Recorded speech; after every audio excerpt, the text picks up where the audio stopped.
Hello guys.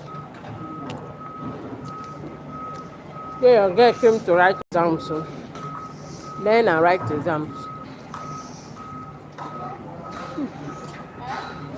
She's gone. She's giving me.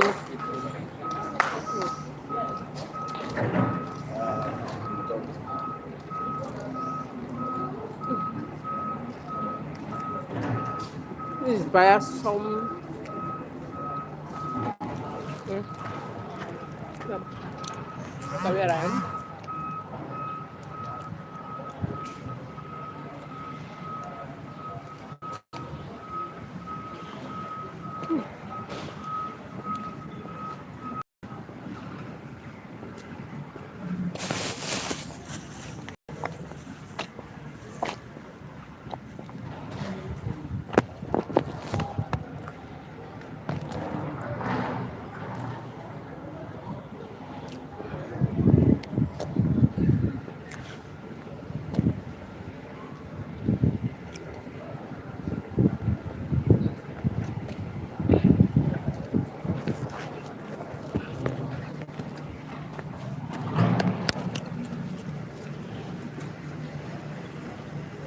Yeah, I'm safe. I'm learning. Continuous learning. Hi, everybody. Hi. Oh,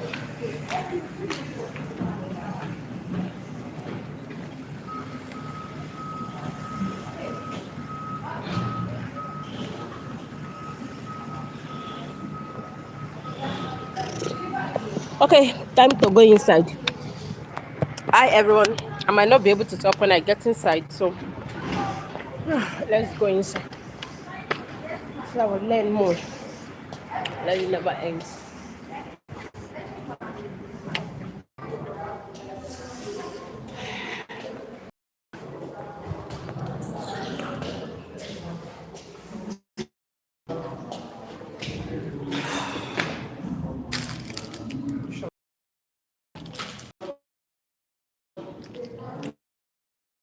First, tom tom.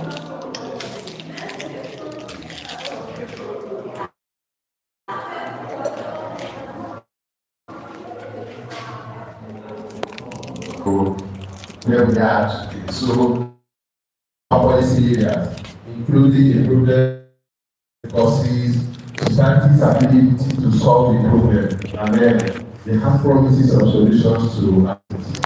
Now, diverse groups can operate effectively and efficiently due to shared core beliefs. In other words, they just need little time, like the CPC and AD Alliance. They still have their core beliefs, but they took just a short period to come together and take over the ruling of the government.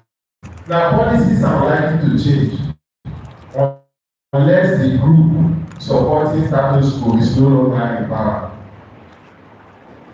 There are some things that have happened over time, right? We had, let's look at subsidy issue, but unfortunately it's the reverse of the case because the other government wanted to and said, no, you can't do that, you want to kill us, you want to kill us. Only for them to come and remove it without making any other preparations for it. Now, because there's a change in the ones that said no, we don't agree. Now they gave it to power and removed it without asking anybody, no negotiations, and then nothing happened. Up till today, We are still it has removed it and it stands removed, right? In the eyes of government, in public view, there is no subsidy.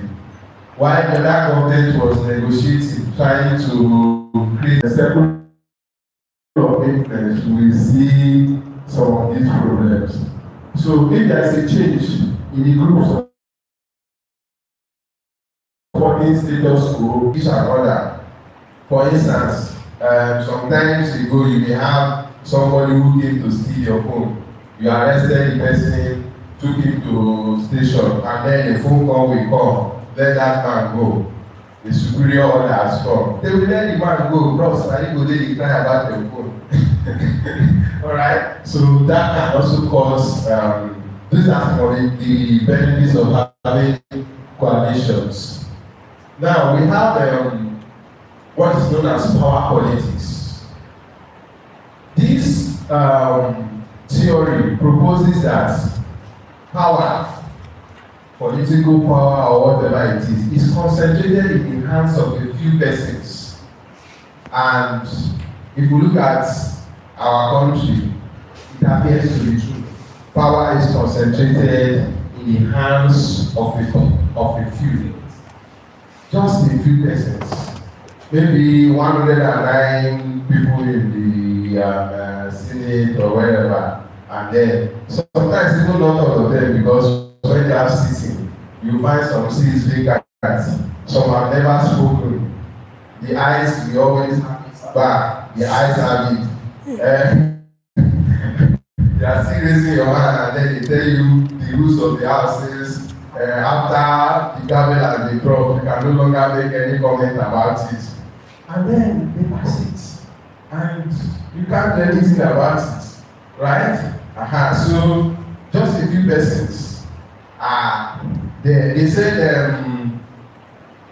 ASU went on strike recently, right? And then they are warming up for another strike. Maybe in a few weeks' time, if nothing happens. Unfortunately, the salaries of ASU as the lecturers put together, let's say just only professors, about 11,000 something professors in Nigeria, what they earn together is about 49 billion or thereabouts. But the House of National Assembly, all of the House of Reps and Senate put together, they earn about 493 billion in a year, as opposed to over 11,000 professors. Yet, they say they cannot improve their salaries and government is unable to pay. So, is the power not concentrated in just the hands of a few persons? It is. When lawyers wanted something, we didn't hear anything, just a few weeks. This administration has increased the welfare of lawyers 2 times. Since the day, this is how many years? 2 years plus, right? Yeah, this is just 2 years. They've increased the welfare of lawyers twice. It's funny, right? But the people who train lawyers are still there. Alright, so there is something that is very, very important when we talk about power politics. You know, political systems are stratified, that means they have different levels of politics, different levels of strength or power when we talk about political systems. We have the decision makers, first of all, and then we have influential citizens, influential individuals who advise these decision makers. Now, funny enough, these influential people can spoil the government or make the government better, appear better. So they are even more threatened by the influential people than the decision makers, because the decision makers have to first of all seek the consent of the influential people before making decisions. And then the third strata is the general public, which includes newsmen, civil servants, the general masses are the base, the bottom of it. So they are stratified. So for purpose of advocacy, it is advised that advocates focus on these few that have the power, when they concentrate the power. Me and him we start go to social media, we quarrel, we post on WhatsApp, have wars on WhatsApp. My brother, nothing is going to happen until we are able to get to these decision makers and make our request known. It is only at that point that something is going to happen. Your social media shouting, WhatsApp, do anything you want to do. Government is such that sometimes it appears to be slow in changing policies and decisions. They want to hold on to their grip and will not like to change anything. So you have to get to those persons who are influential. So if you are able to identify those people who have influence and then you are able to talk to them, have that relationship with them, it is at that point that you are able to create a change in the policy. Now, before you go to see those influential persons, of course, you yourself that wants to make a change, you have to be credible. You have to have a good reason for them to make that change in your favor before you approach them. Next, we are going to be looking at theories that are classified as tactical. Tactical in the sense that they are targeted at making changes that may not be global, may be concentrated in a particular place, and then they do not function as one. For instance, if you take messaging and framework theory and decide that you want to operate only on messaging and framework theory, you probably not achieve your desired change in the policy. So let's go. This policy was developed by Amos Tversky and Daniel Kahneman. And then they actually challenged a kind of status quo where they say that people just people make decisions rationally. Everybody makes decisions rationally. But they came with a theory that says that people do not just make decisions rationally, how it, but that it is based on this is my time is up. That is based on the information that people receive.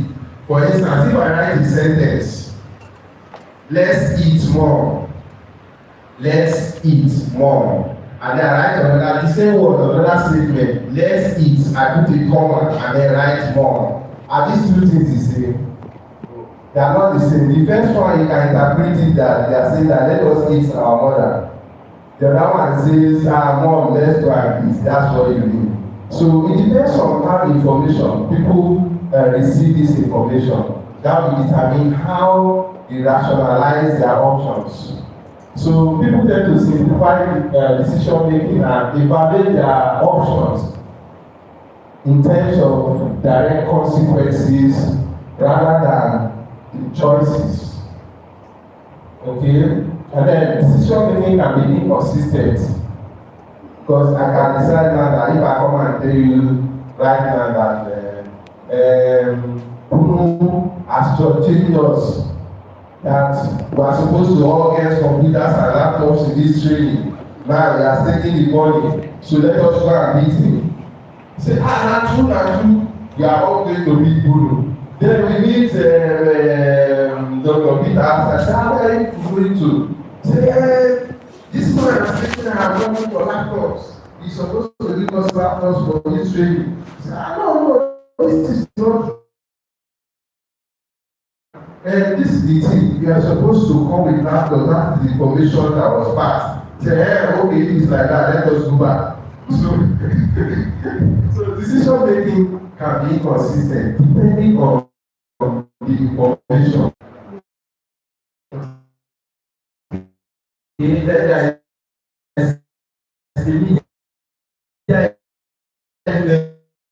is theory. Of course, we only have it is opinion, decisions that people take, and then do whatever they do because that was the only source of information. But right now, that 8 points has been removed because we now have social media. right? We have social media. The major media can be tailored to suit a particular cause. Can be tailored to suit a particular cause. COVID, for instance, when COVID, what the media was reporting is sent to the region to publish, they refuse to publish those papers. And then after everything boiled down and then things begin to go south. Nature has come out to say, yes, this was like this, we rejected those papers, and then now there has been a lot of retraction. They are saying, no, this one is not correct, no, this one is not correct. But as at that time, that was the correct information. Right now, as we speak, there's a difference in this because we have so many different information outlets. Okay, so changes in media communications can also be used as a tool of advocacy. I'm trying to rush now, so I may not. This is grassroots theory. Okay, it says that power exists because people are ready to obey it. If all of us put together, we're here now and we say PCS should no longer govern us. We are not doing any MCPD again. With MCPD, we leave all the pharmacists in Nigeria say that we are no longer doing MCPD. And everybody sticks to it. What is going to happen? MCPD program is going to collapse. Yeah. Right? So power exists because people trust and obey it. That is the theory of the grassroots. So if you want to change things, right? You want to change the policy. You first of all educate the people at the grassroots whom the problem affects more. Substance use, for instance, we are not going to the companies that manufacture drugs to tell them that people are using your substances incorrectly. Rather, we are going to tell the people who will end up using these things that look, this thing should be used like this and like this and like this, otherwise they are going to get into problems. So this policy says you take the advocacy to the people, the general populace who the problem or the change the policy is going to either benefit or have a negative effect on, and then give them the information so that they can speak up. Then we have group formation theory. Here, people who have like-minded ideas coming together to form a group. For instance, we have Joes with the health sector, right? Made up of different health professionals because they had a particular challenge in the hospitals that will affect all of them except probably the physicians. So the med lab, the health information, records, pharmacy, nurses came together and formed that duration, and then they are able to use that to push their demand zone, right? So this group formation helps cooperation and cohesion amongst individuals, okay, so that they will put their efforts together to achieve a particular goal that will be beneficial to them. Okay? Alright, we have strategic alliance. Strategic alliance is different from conventional alliance or joint venture. Strategic alliance is two different people with two separate entities coming together to form an alliance to promote their goals.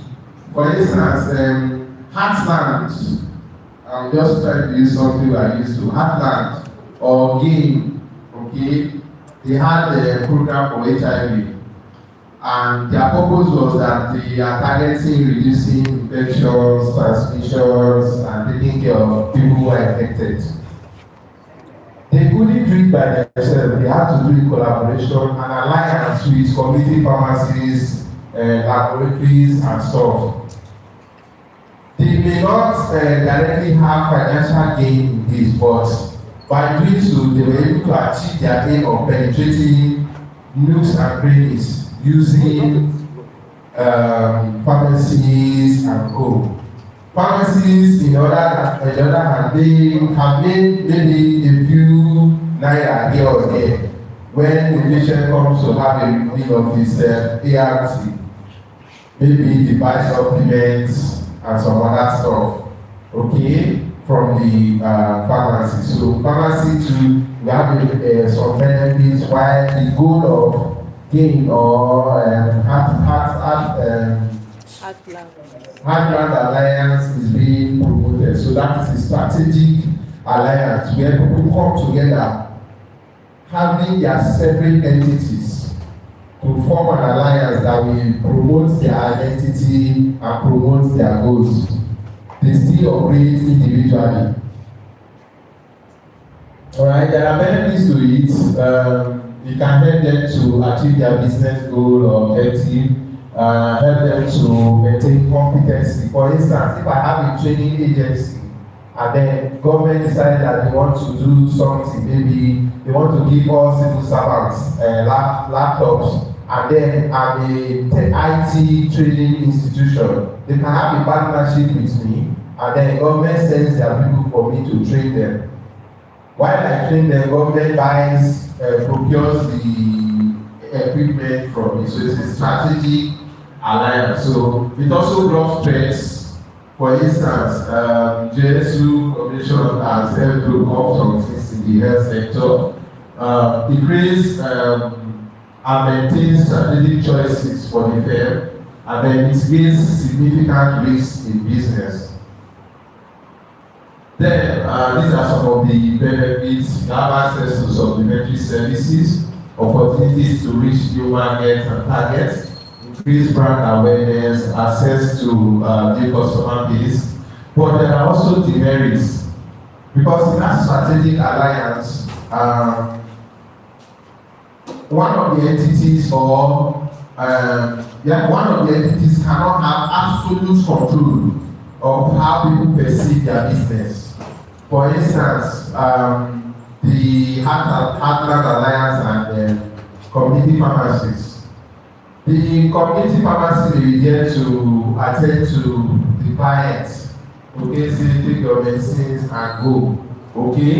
But in taking the medicines and going, depending on how the community pharmacist relates with the client that comes, it may either be promoting Heartland Alliance image or damaging Heartland Alliance image in the process. So there will be a lack of control, absolute control by any of the parties. Then there may be unequal benefits. For instance, Heartland, let's say the staff, they are saying we have seminar, we do this, we snap picture, and then we send it, and then we get money. While the pharmacists that are attending just eat lunch and then go home. Okay, so there may be unequal benefits, and then sometimes liabilities and legal risks are involved. Emotional intelligence. Emotional intelligence is also very important in advocacy and collaboration. And then, simply put, emotional intelligence is the ability for you to identify and manage your own emotions and the emotions of others. And it bears 3 key skills. First, emotional awareness. You must be able to identify your own emotions, how you behave, how you react, and then be able to identify the emotions of the other person. And then the second one is that you must be able to harness these emotions to create a positive benefit. And then the third one is that you must be able to manage emotions. You can have a temperament because you know that you get angry easily. You are able to now control that your emotion publicly and decide not to speak when people make some comments about you. But if you don't, you are unable to manage it, somebody says something and it's not even directed at you, you just blow up and then spoil everything. And then you should be able to also manage the emotions of other people around you so that you can have good rapport. And these are some of the qualities: self-awareness, when you are self-aware, you are able to handle criticisms. around public spaces where you do collaboration. You are able to exercise restraint, and then you are able to be emotionally stable in such a way that you are self-motivated. You don't depend on people praising you before you do what needs to be done to make the society better. You should have empathy. If you have empathy, you'll be able to effectively collaborate with people, and then you have people skills. Okay, you avoid struggles, unnecessary struggles, backstabbing, and all of that. Then, circle of influence. Now, I mentioned something that we'll be here starting that every time as we go on strike, wetin we go even do make us no go on strike. Okay, the problem is that as we is increasing their salary, but you as an individual, you have no control over it, you cannot implement it. So the things that you cannot influence, the things that you cannot have control of, those ones we call them areas of concern. You just say, if I have money now, I will buy every pharmacist a laptop, but you don't have. But if it is something that you can change, say, okay, don't worry, tomorrow morning I'll just give you 10 million tomorrow morning, because you have, it is something you can change. It's the same thing when you have your around your parents, friends, children, office spaces, you have some level of control that you can have between those people. But when it is something that is out of your control, it becomes an area of concern. Now, people are more productive when they focus more on areas of influence, on things that they can have control over, than burden themselves with things they don't have control over. If you decide that you want to dwell on things that you don't have control over, then you are going to be very, very inefficient. So you have to dwell around things you have control over. Public relations, another key aspect in advocacy. Public relations just is a way an organization or a company or a person tries to communicate their views to the public. Okay, it is aimed at becoming public prospective market customers, investors, and co about their products, and trying to persuade them to maintain that positive view about their products. Now, there are common things that the public relations expert must do. You must communicate. Okay, you must communicate. You must have press releases. You must write speeches. You must engage people. Now, there are basic ways of doing public relations. First of all, you must have a research plan. The research here talks about you going to ask about maybe your products and services from people. This is my product, how is it like? What can I do to improve it? After you have made that research, you have to plan on strategies to improve it. Right? After making the plans of improving it, you have to take action. You have to communicate those plans.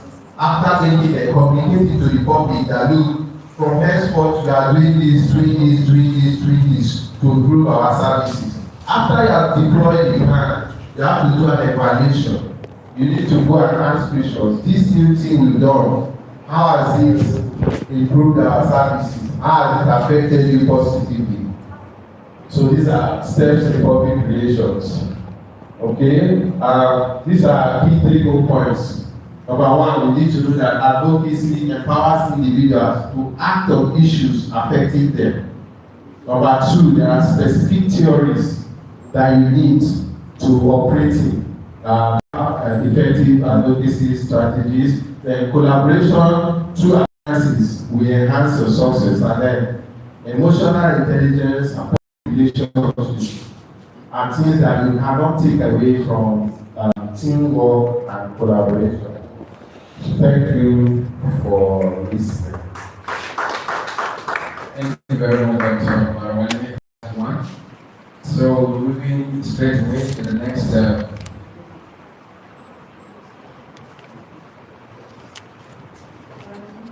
Okay, yeah, question for the first lecture. The facilitator is not here. Just trust that when it comes to address it before the police. And if you have a question for the second lecture, you can just ask so that we just address it immediately before we go into the second. Third lecture.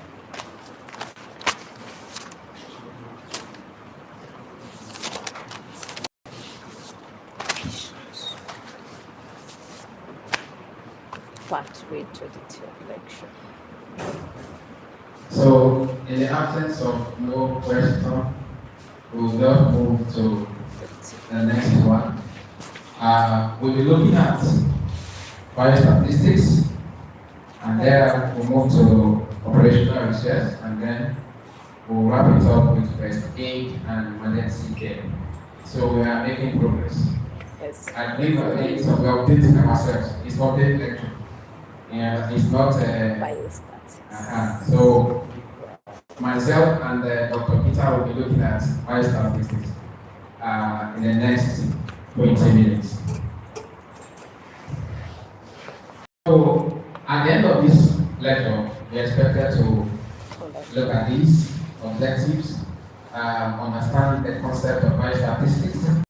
We'll be able to differentiate between descriptive and inferential statistics, and then the basis of inferential statistics, and how we can apply this knowledge in our areas of practice and identify some very key softwares that we use on daily statistical analysis.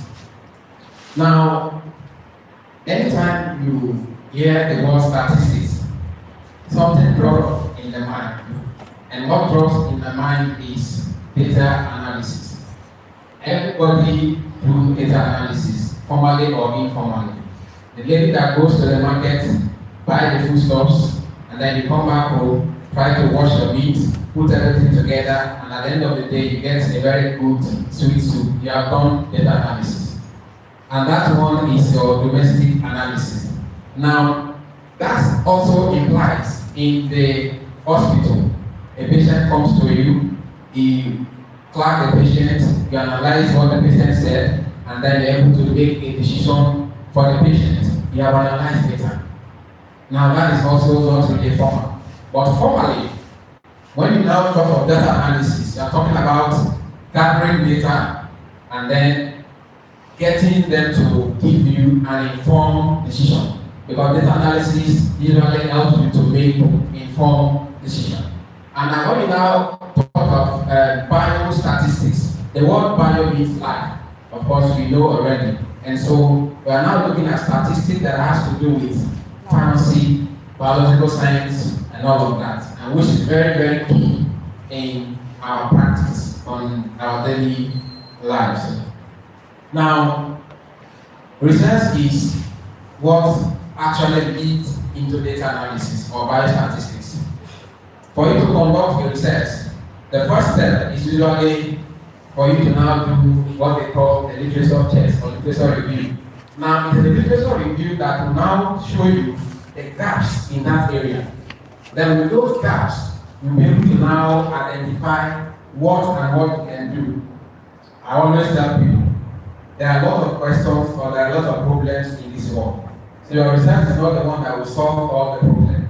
And so if you have 4 objectives, maximum, whether PhD, Masters, or postdoctoral studies, 4 objectives is enough. If you are able to answer all those objectives and solve them, you have done something.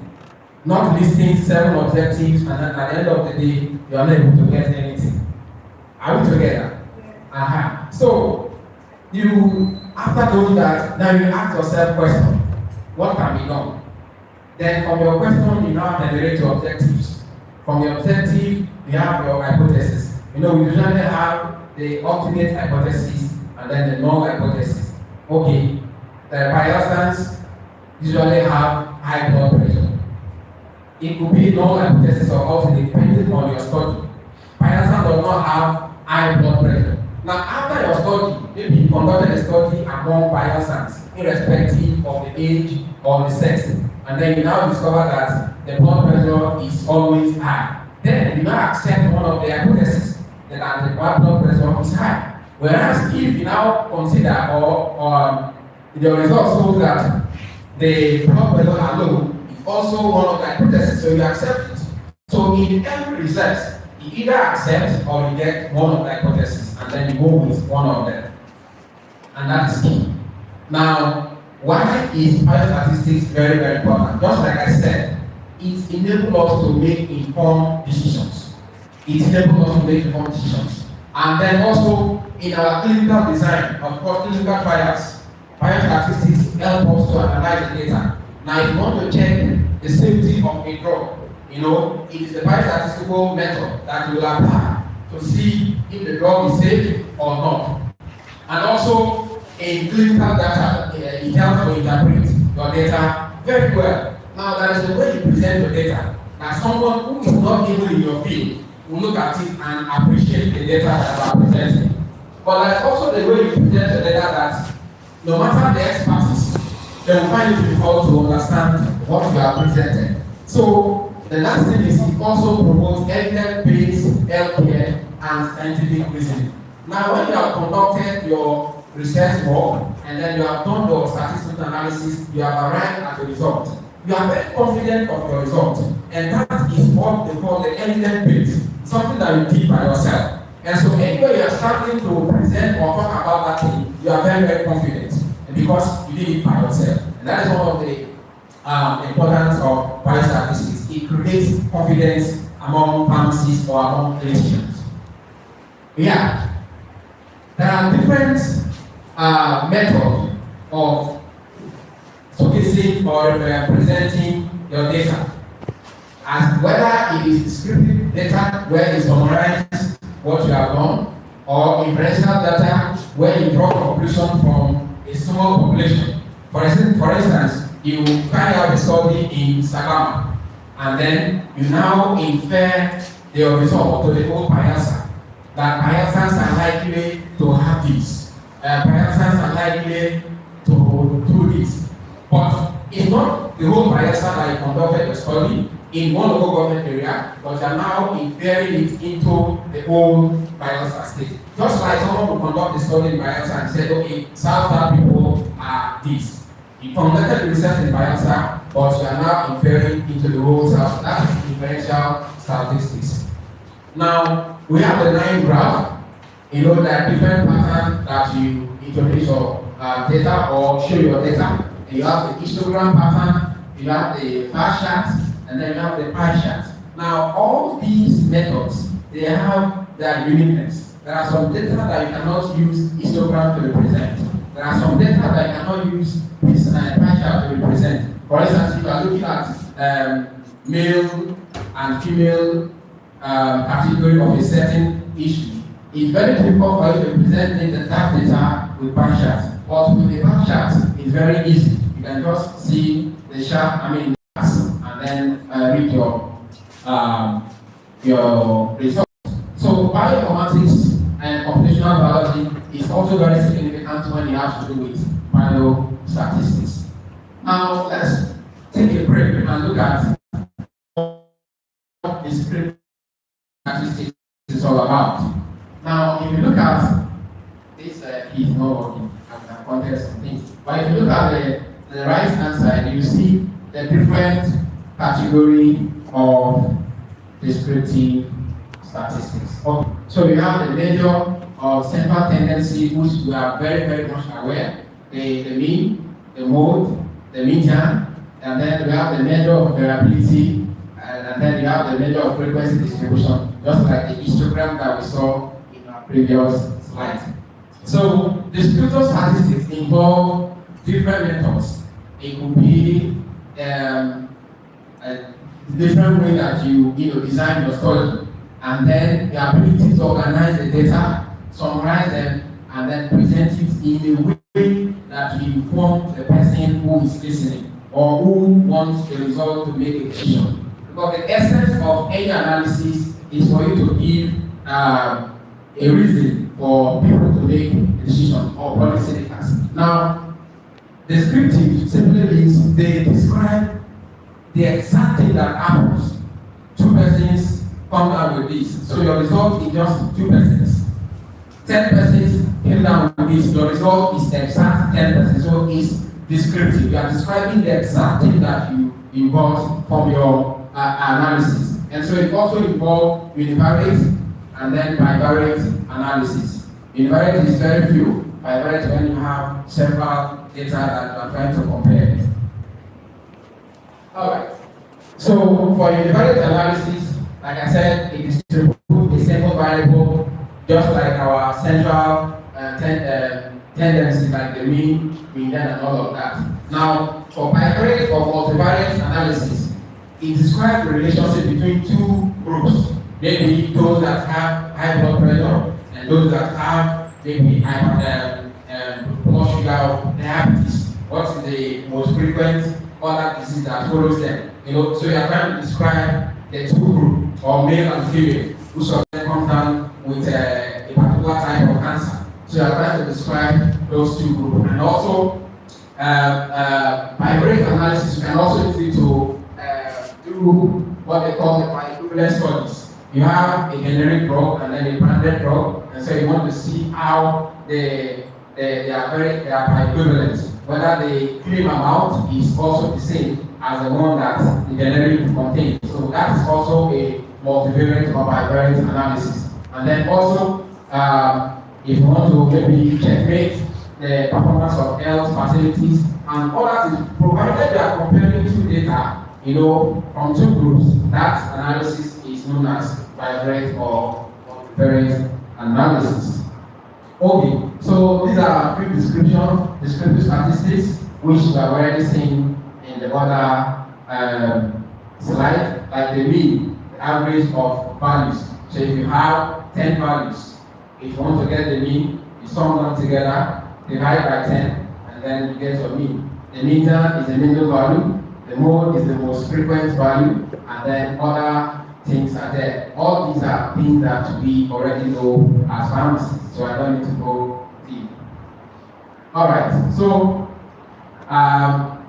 we have the different charts. Like the other time we saw histogram also, the bar charts, the pie charts, the box plot, the scatter plot. All these are different plots that you can use to represent or show your data. But of course, you need to be very, very conversant with these methods before you can be able to represent your data. Now, I've seen some cases where people, they show their results on the table and same results on charts or maybe bar charts. Most times it's not acceptable. Either you have your table or you have your chart. Or if the table is so important that you want to show it, you can bring it down to what they call the appendices. Or if the research work I want to publish, that's what they call supporting information. So you can add it there to make them understand that this is the table that I got that data, that chart from. Okay, so this is a study that was conducted, and then from the study, it's a Federal Medical Center in Lingua, and then at different intervals, these were the blood pressures of how many patients? 1, 2, 3, 4, 5, 6, 7, 8, 9 patients.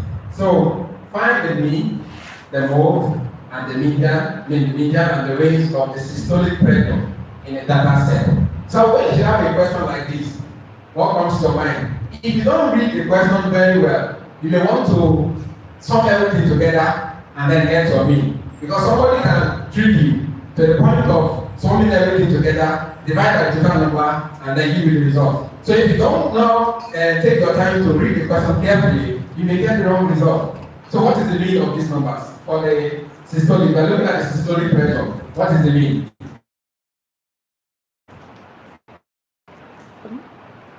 Yes, like some persons are pressing calculator. What is the mean of the number? Some of us are smiling.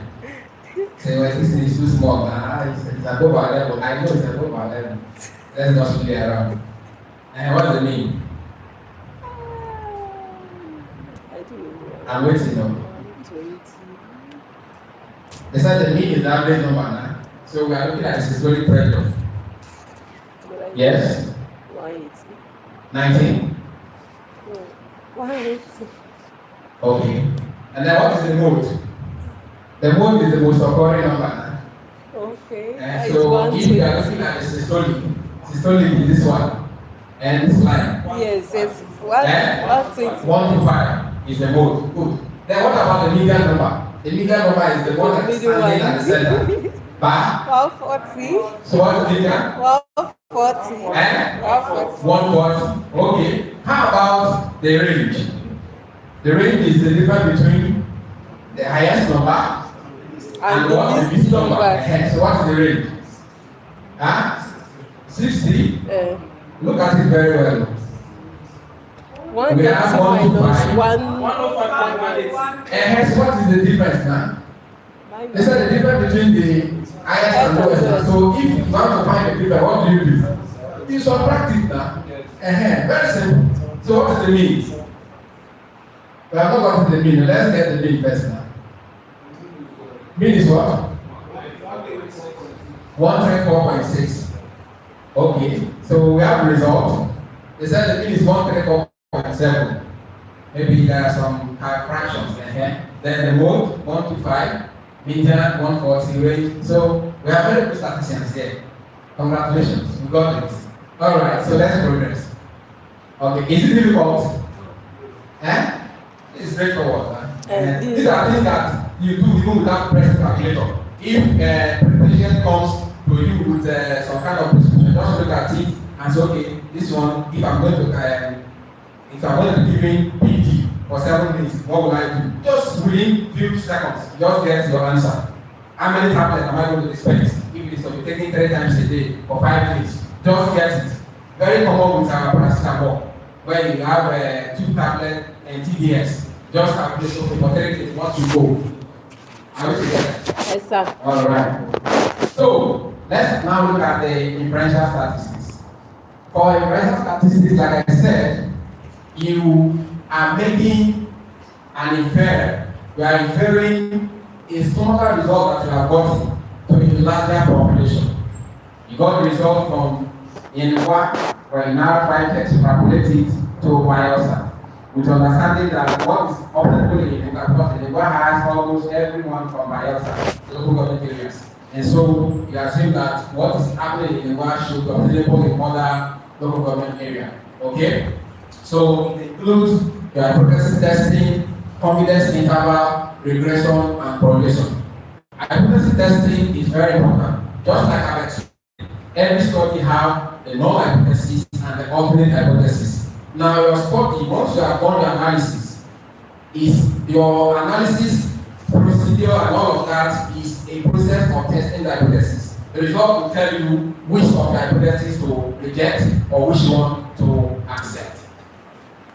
Alright, so yeah, this is what I just said. Now, we have a sample size of 5 patients.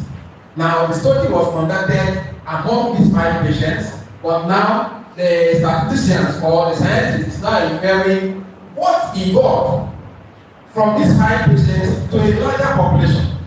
That these 5 patients are maybe selected or randomly stratified or whatever method that they use for the sampling method, and it's now trying to say that for what this 5 person can do, it is likely to be done by this population. Just like you go to a new environment, and then you met somebody maybe from Aquarium, and the person is very good. And then you meet another person from the same Aquarium, and the person is very good. Your conclusion will be that Aquarium people are very nice. The same way, you meet somebody from somewhere, and the person is very good. And then another person from the same place, and is very good, say, okay, these people from that place, this is how they behave. Now you are using informal statistics to infer your experience, your personal experience to the population over there. Maybe they are good people and there are bad people. But from your experience, you are now concluding that, okay, these people, they are like this. These people, they are like that. It's not a good story, but let me just share it. When I went to my service, is there anyone from Ebonyi State here?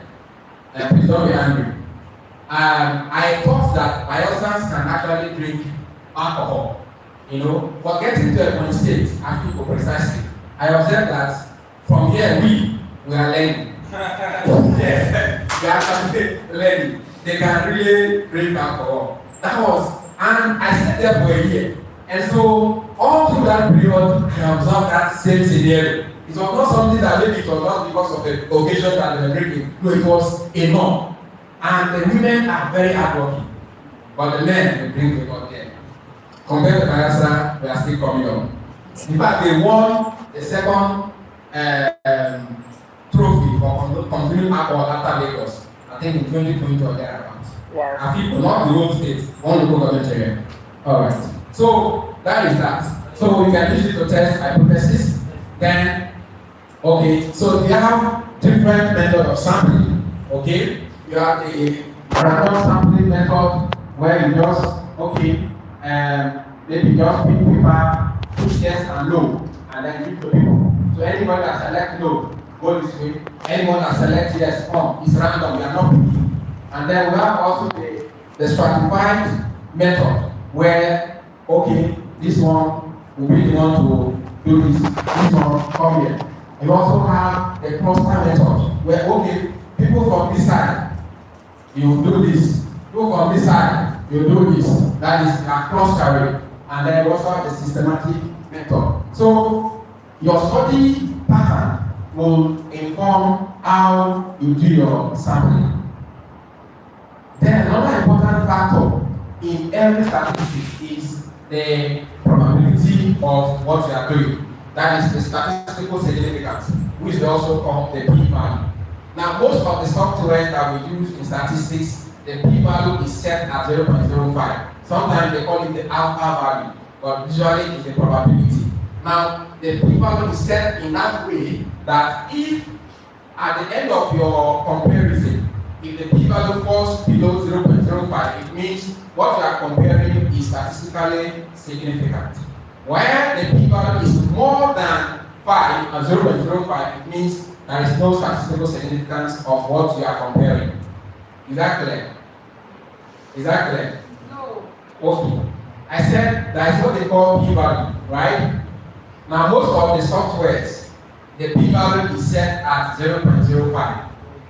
Now after the studies, after you have done your analysis, if the p-value of what you are comparing, the data that you are trying to compare, because for you to get the p-value, you must compare two things. It's not one thing that you just do and get the p-value. It means you are comparing the probability of closeness or relativeness of two parameters, right? It could be two populations, it could be two states, it could be two countries. But if the p-value is more than, if it is more than 0.05, it is not significant. If it is less than 0.05, it is significant. More than, not significant. Less than, significant. Is that clear? Clear. All right. Clear. Continue. Huh? If it is 0.05 on the dot, then that is what they call data checking. Okay? You also need to check your data. It's very rare for you to have a p-value of 0.05 because there are decimal places. You understand? If it's 0.05, there are also other decimal. It could be 3, 4, 5, or 7. And so if it is 7 after the 5, then you can just bring it to maybe 6. That becomes not significant. Are we together? But it's very rare for you to get a 0.05 p-value on the dot. Okay? Are we together? Yeah, point and know these things. Alright, so we have said about the hypothesis testing. We have the null hypothesis and then the alternate hypothesis. And then also different, like we have the t-test, the ANOVA, the chi-square correlation. All these are different tests that you can use to compare two mean. Like especially for ANOVA, you have two population mean. You can use ANOVA to compare how the two means are statistically related. And so when you compare, definitely you're going to get a p-value. And so based on the study and based on your method, they will advise you, okay, use this method, don't use this method, and like that. So every form of study has a peculiar method that you can use. For undergraduates, t-test is very common. But when we are now talking about postgraduates, unless t-test is the one that's recommended for that analysis, you can do it. But for undergraduates, you are looking at one way, two way, ANOVA, and that about. Okay? And then you have, and inside the ANOVA, there are also different sub-tests, that will tell you how your data are significant or not. There are different, like WebPeg, and there are so many of them. Okay? Alright, so confidence interval is the range of values within which two population parameters lies. And so confidence interval is not like an interval, and that it will show you whether this parameter lies in this interval. Correlation analysis, where you are just trying to use and correlate one data to the other to get a meaning from it. So you will have different plots like the correlation plot, the linear regression, and all of that. For us in chemistry, we use regression a lot. For instance, if we have what they call the UV, we use UV to check the absorbance of drugs. Now, if you have the concentration of a drug, what we do, just like this linear regression, you can use Excel to even do it. It's very easy. Now, you can plot the concentration of Excel and then maybe the absorbance of what you have. Now, the unknown sample, if you now run it on the UV and check the absorbance, you can be able to trace the concentration by using the absorbance. Are we together? For instance, if you have, let me stand here. Assuming this is your absorbance and you have the concentrations here, and you are able to maybe plot 1 microgram per liter or whereabouts on this plane, and then you have the absorbance here. If you are giving an unknown sample, maybe an analyst in the hospital or wherever, they give you a sample that I don't know the concentration of this, but they said it is paracetamol. And so you can now prepare it and then use UV to check the absorbance. Now when you have the absorbance, it will fall within one of these values here. Then you can now trace it to this line and then bring it down. It will now give you the particular concentration of that sample. Are we together? Yes, yes. Okay. Alright. So there are different ways I can do to get your result. Alright. At this point, I will invite Dr. Peter to look at different statistical software that we have, and like the GraphPad, SPSS, EpiInfo, Microsoft Excel, and to conclude. Thank you.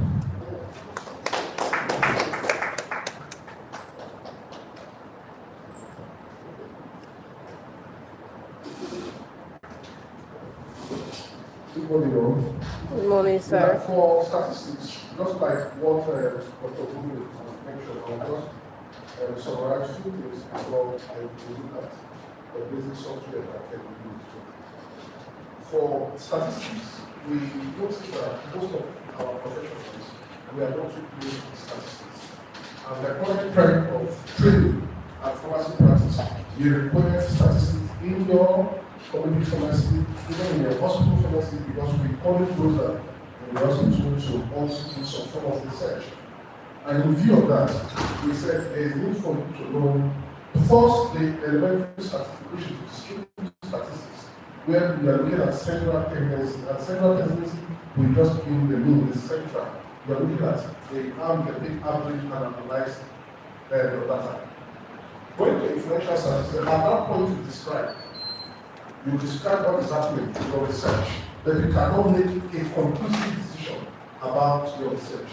And that leads you to influential statistics, where there are types of influential statistics we have mentioned, like what we over the multiple annular regression analysis.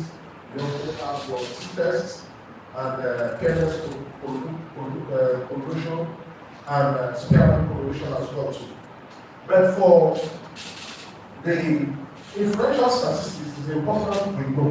And when are we supposed to use influential statistics? For a one-way annular is two independent, one independent variable and one dependent variable, where you are testing the mean, the difference in mean. And the rest assured that the majority of the influential statistics boils down from the mean value. A different, remember, your statistics build up from descriptive, where you are looking at the central tendency, then you move towards dispersion where there is what? A square of deviation from the mean, which gives you your standard deviation. Can we pick up from there? And for us to say something statistically significant, we imply that we take the short period of time for this study being carried out, if we repeat it again, there is assurance that we will have a 95% confidence interval. That is, there is a significant difference in what we've done, just finding that you've done. Then, we now build in with the confidence interval, build it into the inferential statistics. By building into inferential statistics, is it one way ANOVA we are using? For one way ANOVA, there are different types. If the variables are more than 3, we use a multiple one way ANOVA. But if there are 2, you just use the simple or one way ANOVA to analyze your data. But the rest assure that the significance you are getting is the difference in mean. It's the difference in mean that gives you that statistical difference you're looking at. Let's go further. For the pairwise relation, there is what we know as parametric and non-parametric data. Just take it easy, we'll come back to the tools, because you must know the basics before you apply the tools. For a parametric data, meaning is a uniform distribution, straight line form. Like that, you will use what we know as pair-bound correlation. And remember, for the pair-bound correlation, how do we interpret it? Are we together? Hello? Can I go? Yes. So, for pair-bound correlation, you use a data that is normally distributed, which is parametric data. Whereas for pair-bound correlation, you use non-parametric data. So the meaning is not a straight line data. Then another statistical tool you will look at is the chi-square, where you will be comparing most demographic figures. Your demographic, secondary school, or educational level, civil servant grade, when you want to compare that difference in mean, you use what we know as the chi-square tool, which is also an inferential statistics. And when you do that, for if the cells are more than 25, the cells simply, I mean, if they are, the frequency falls between 25 and above, you are permitted to use chi-square. Why do I give all this condition? Because there is one assumption for every statistical tool that you use. I will together. If I have a data that the frequencies are less than 25, and I use chi-square test to run that data, meaning for any statistician that's in the back me wrong, because it is not intended with the statistical rule. And what do we do if the cells or the frequency are below 25? You use what we call as Fisher's tests to analyze that data. Now let's go to the software that way. We have the graph pad, which is every day. We should download the software, and that is actually easier. But when you have a more leverage in terms of data analysis, is your SPSS. We have the SAR, SAR. So your SPSS can give you your descriptive. It can also build into inferential statistics immediately, and also do interpretation as well for you. So if you have SPSS, very simple to use. If this is your SPSS board, you export or transfer your data to the SPSS board. As you transfer, there is what we call analysis. I think I saw it there. There is what we call analysis. Look at the analysis button. I don't know whether you have seen it. Is it clear? Analysis. Yeah. So you just hold the variable that you want to analyze, move it to import it to this other box, Then you try to move to assuming I want to check the frequency or the mean between male and female that are the research we conducted. We will move into the box and just analyze. Simple as that. It will just give you your mean, and you copy it out to MS Word and present your results. Likewise, if you want a pie chart of it, you can transfer that variable from this point because all of them are coded. Remember, before you transfer your data to the SPSS that are coded, you have a code if it is 1 for male. You have a code if it is for you decide to use 2. When you move into the box, you analyze a range. If you need mean, if you need even just mode and median, you just click on the box. The variable will show which of the variables you are looking at. You click on it, and automatically the result will just come out and result portal. You copy it to the MS Word, or you just transfer it directly to the MS Word.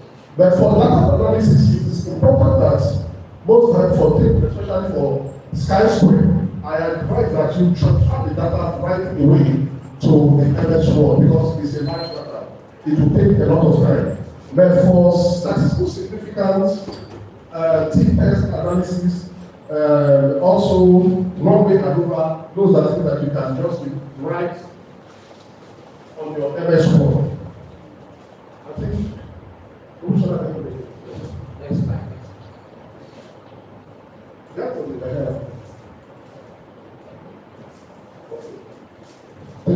That's just how we got it.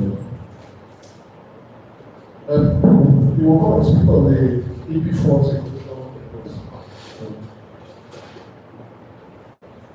All right, thank you, sir. It's another software, and the important part is that this one was developed by the CDC. We know CDC, right? Center for Disease Control and Prevention. So it's very good in designing questionnaire and also designing the research forms, and then also it helps you to do a lot of analysis. Yes, Dr. Peter already mentioned about Excel, how you can do a lot of things, your mean, standard deviation, regression, correlation, data visualization, a lot of things can be done.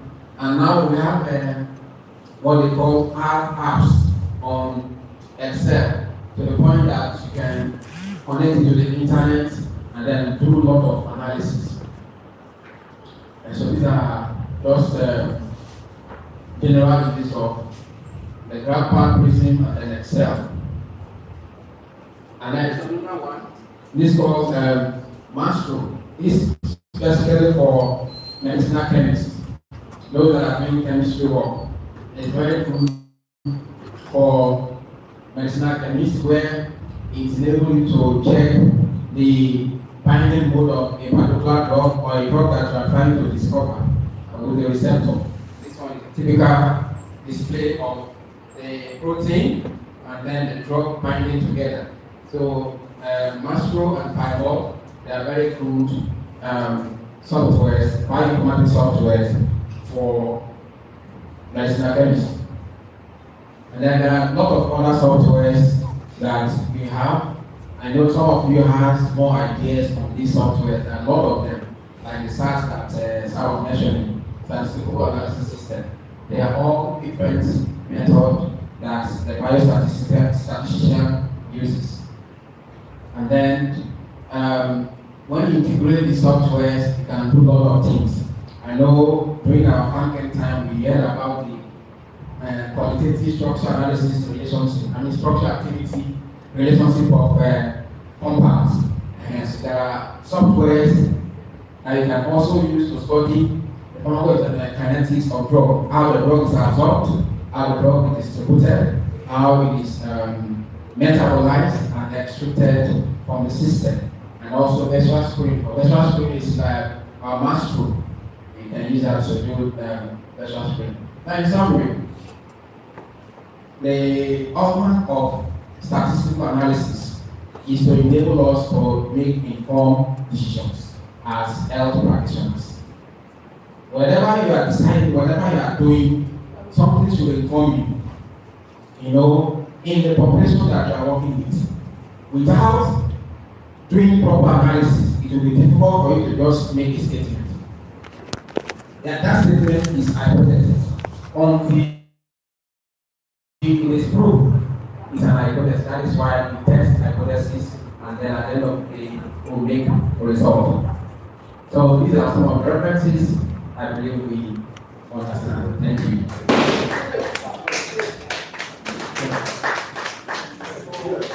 For the statistics, for we that are in the healthcare professional, mostly what we use often the SPSS and the GraphPad and SAR. Other statistics like what Dr. Kudo was saying, mostly used in farming and some are used in the arts industry. So for we, if you want to get yourself involved in learning statistics, there is no point for you to try as much as possible. You want to, at a point, you want to learn all the software. So we encourage that either you start with SPSS. If you start with SPSS, most of the things in GraphPad is the same. The operations are the same.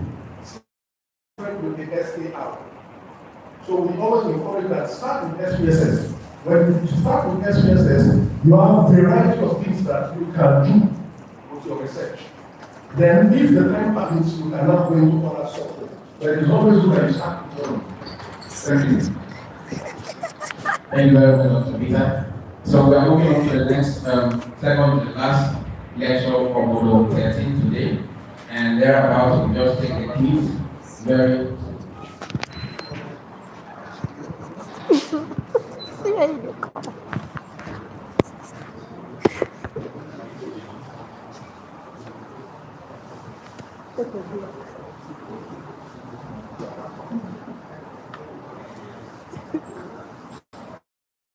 So before we go into the operational research, we'll be inviting the next speaker to take on the first aid and emergency care, which will be done by Dr.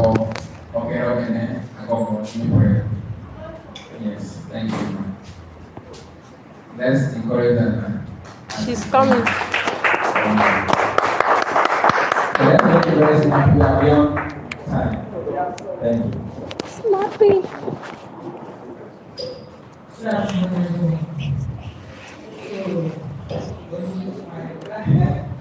So we don't prevent in an emergency.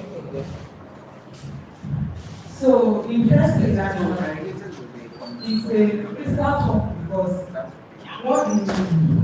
what the association of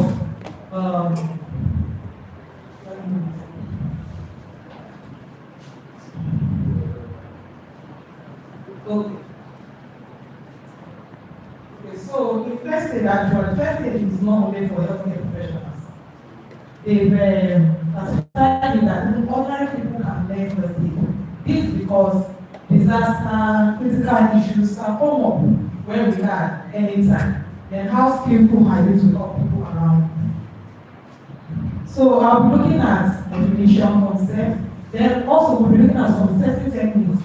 Looking at cardiovascular, respiratory, because these are really life threatening. If somebody has issues with this one, cardiovascular, it won't even take up to five minutes. The person is dead. Also the respiratory too, obstructive airway. So that's why it's very, very important for us to know how we can save someone who has issues.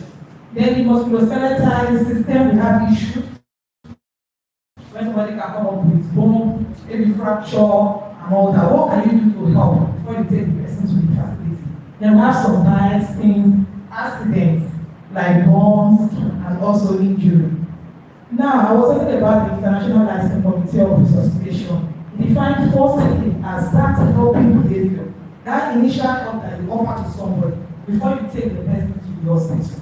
What can you do? What skill do you have that can do something? So people may present with bleeding. I know that blood is life. By the time you start going and you know somebody has begun to lose life, What can you do to stop that bleeding before you even move that person? So that's helping behavior, that initial care that you actually provide is what we call first aid. Now, it also has to know how to do some certain kind of skills. We have what we call the CPR, how do you do it? Then we have very importantly, the recovery position. It depends on the injury. Sometimes there are some kind of injury when the person has. Take for instance, somebody falls from maybe on in an uncompleted building. Take. There are rock pools, there are rock stones, and then somebody falls from it.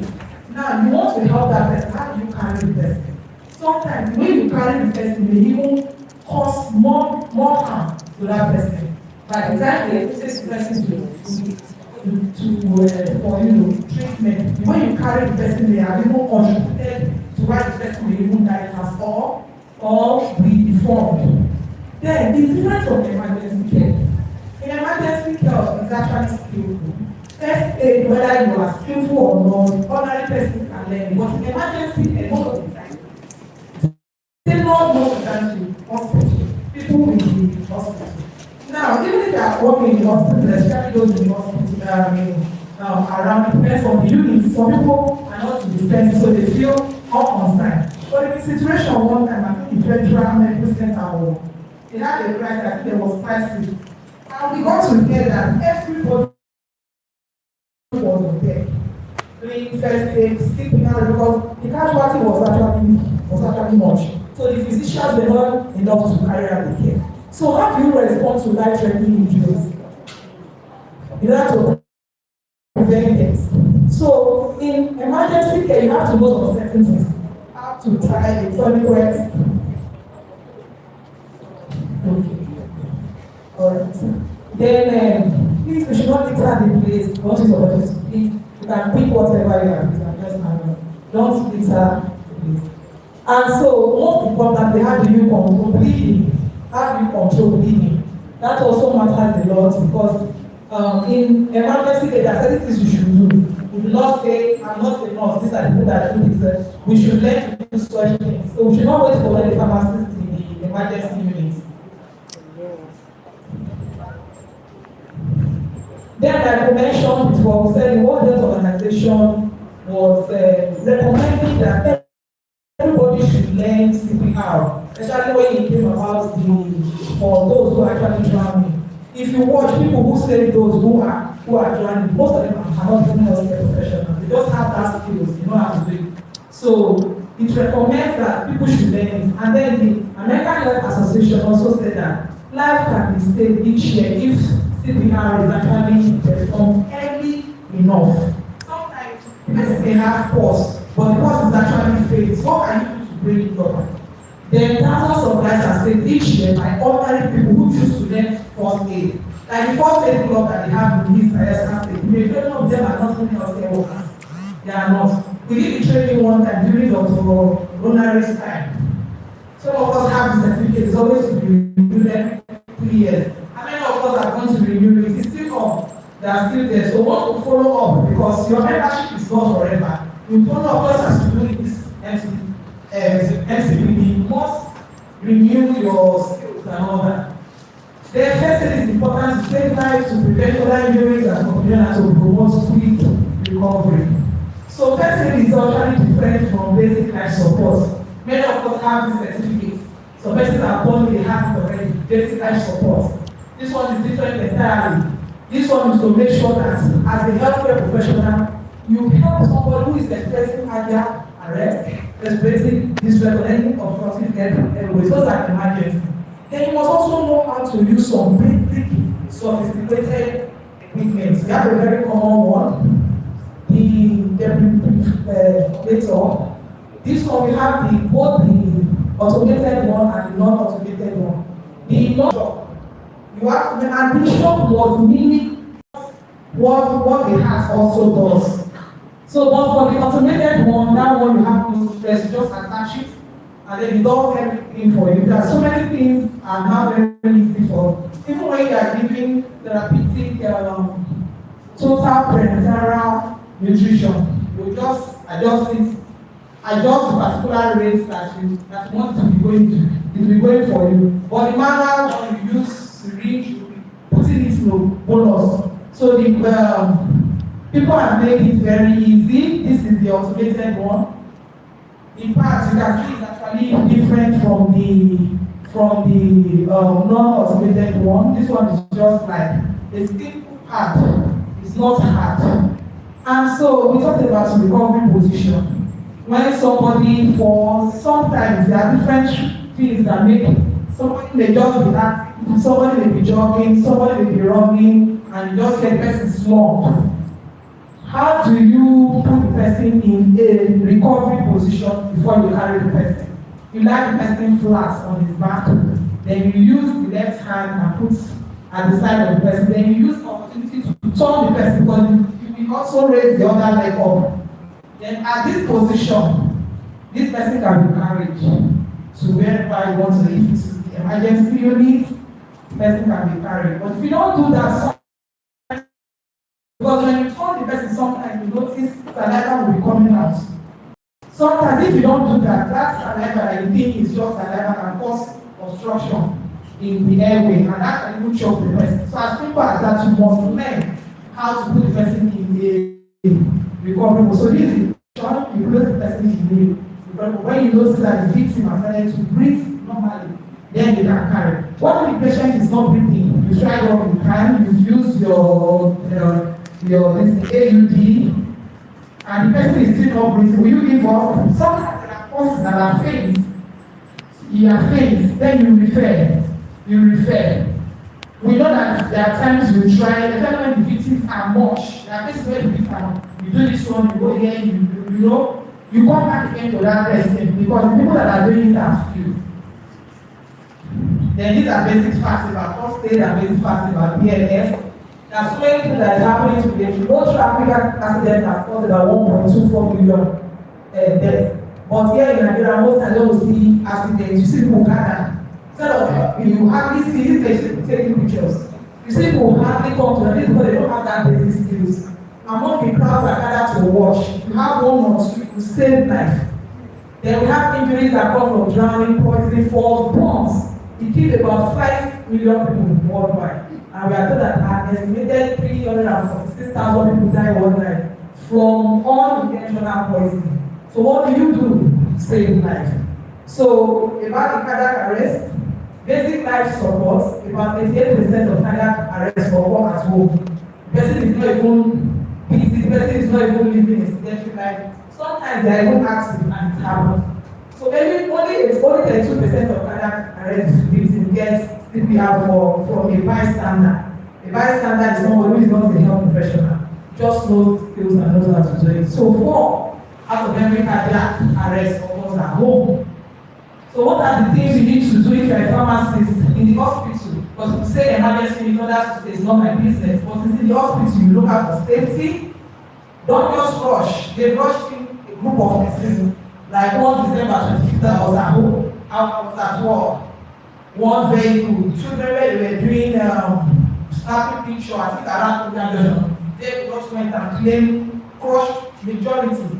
That day when they were rushing them in, the panic was not easy because the majority of the casualties were actually children. So you know, such a thing, sometimes you want to rush, you have to look out for safety. Then you assess the situation. Look, is there anything that can be dangerous to you? Then you also can look at treatment, help the physician. Sometimes it's much. That was not an holiday period. So you can come and then arrange for disposal. It's not where they put anything that they use for blood. That they also put needles, syringe, consumables. Be very conscious. When somebody brings in a bag of, don't be fast to put your hand. You'll be surprised that some things may be have not, because of the panicking, some things will have not been arranged for it to be disposed. So, and also you must report, you must document, maybe after everything, you must document what you have done. So in the emergency unit, pharmacists have to be very conscious with other healthcare professionals. In fact, before you perform the CPR, even after you perform, you try to use the protective covering.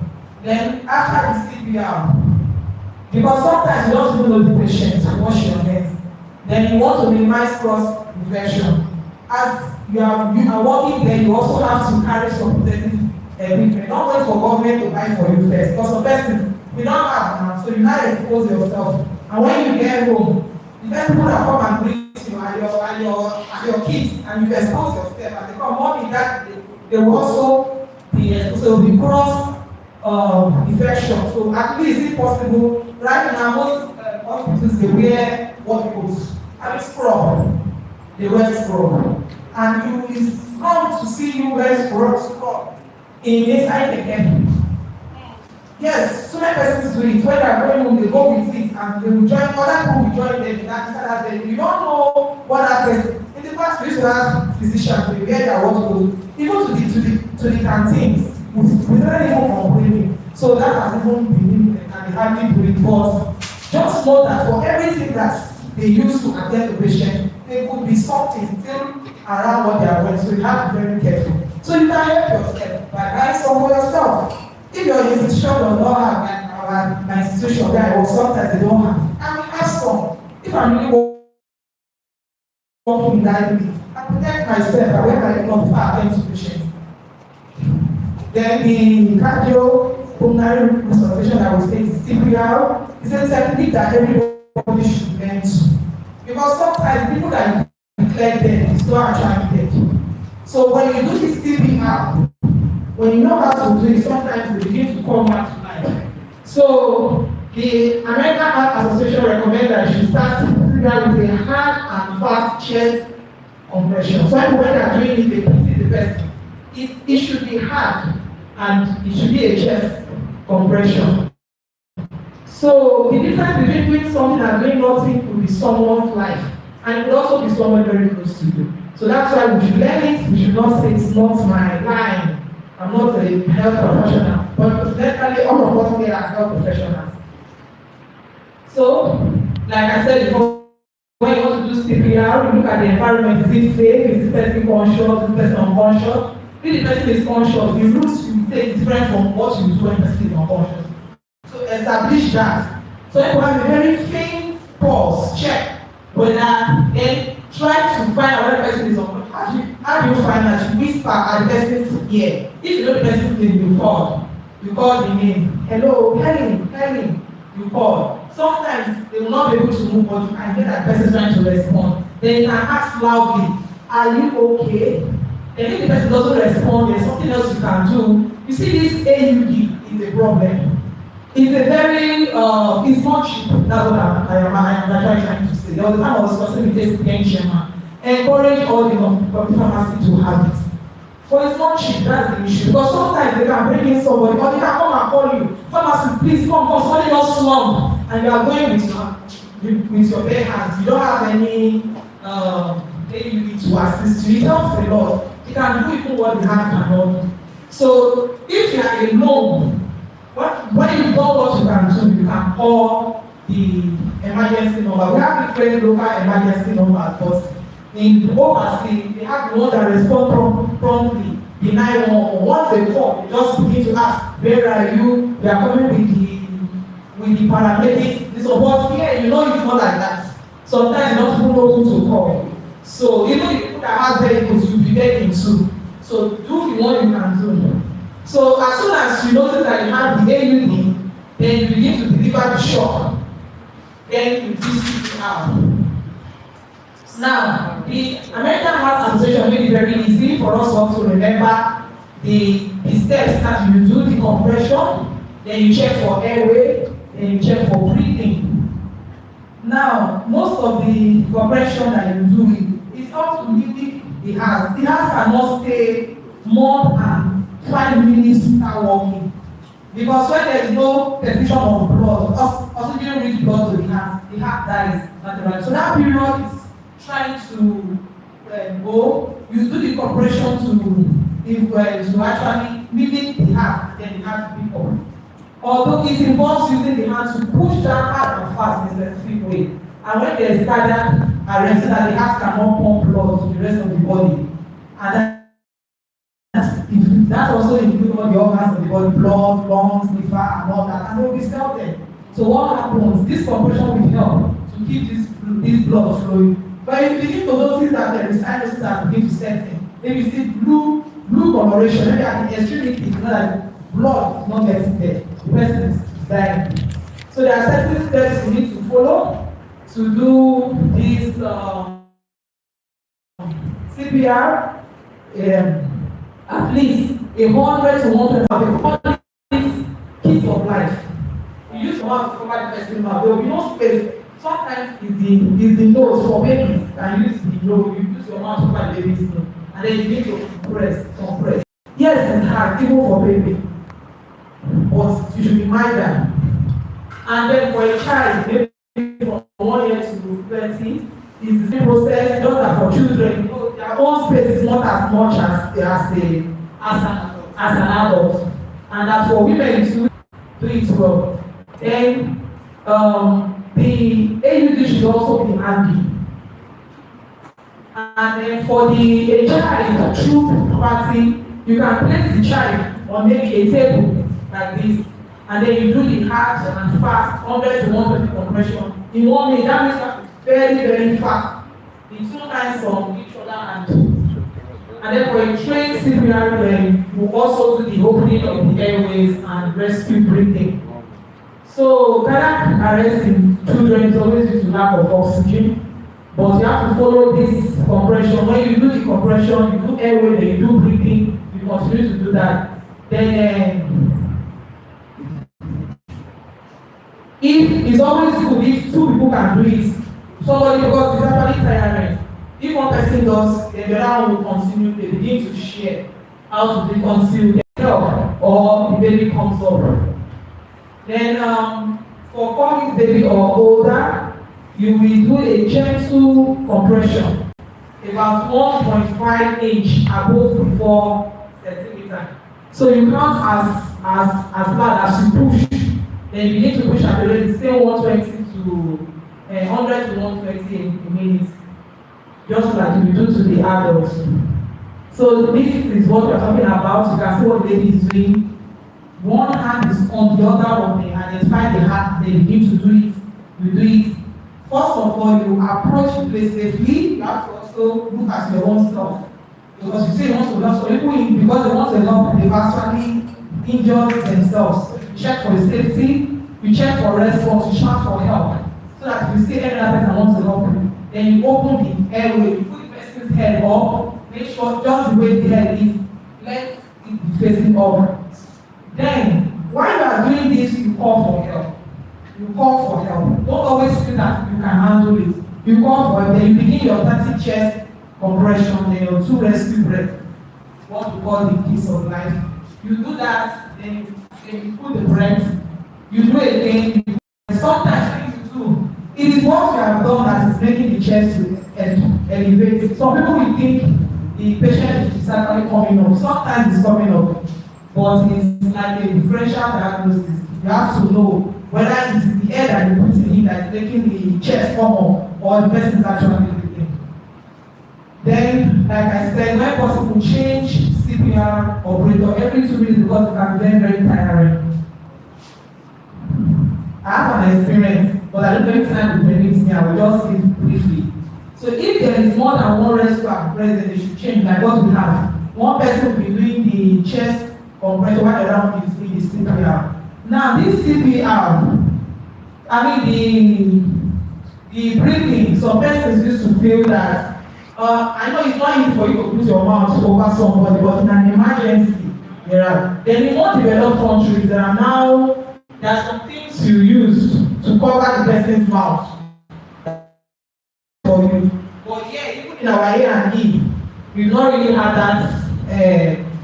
Kind of. So there was a time I was called somebody, the woman, when there was a neighbor, a family neighbor, was fetching water during, not just use that the way it's nice to come, got the pictures. No water. So when they fell, she fetched water in the house. Different, she filled all the buckets, including cups that she had in the house. It's just one room, and she had a baby. The baby was less than 3 months, if I can remember that time. And so she wanted to go and buy something, so she left. Will you come up? Okay. So she just let her go and buy something. The baby was sleeping when she left, and the baby turned and fell into the biggest basin that she filled with water, and the baby drowned. That small, I don't know if she spent small time, but by the time she came, the baby was inside the water, and by the time she got there, the baby was lifeless. The baby was lifeless. So she was struggling. She took the baby, run up and down, and the baby came close to where I was. So we attempted that CPR. Then I've not even learned this CPR at all. Some persons were just putting onions, garlic, grabbing all kinds of things, putting, all kinds of things. We were just what we were trying to. And later, he came to my mind. I said, why don't we rush this baby to Glory Land? So I told the mother, I said, because Glory Land was a very popular hospital then. So I ran that to me and I told her, please, all this, you are doing, stop, madam, please, rush this baby. She was scared to call the husband. I said, this is not time to be scared. Call the rush this baby. And by the time they rush, we arrested. I called my husband and we went and the baby died. But what I was saying, I think that was part of the reason why I said, I think because the doctor even mentioned, all of you, nobody can do CPR, nobody can, of course, they just do. So there are some things you should know as this. Now, this work is not easy. Not to reduce fatigue, two persons can actually be doing it. For the airway, you have to open the chin towards the open airway. Then you begin to breathe in, and when you do it, by the time you want to do it, you breathe in, like outside. So much oxygen, and by the time you put your mouth, everything will come in. You do it 2 times, and you do your chest compression again, like what see the way she do, tilting the head backward, so that she can do that. And like we said, when you are doing this, be call anybody that you know can help. These days, people say they have doctors. I don't know whether they also have pharmacists. I want to call my doctor. Do they also call their pharmacist? So at least call somebody who will help. Shout for help. You need help.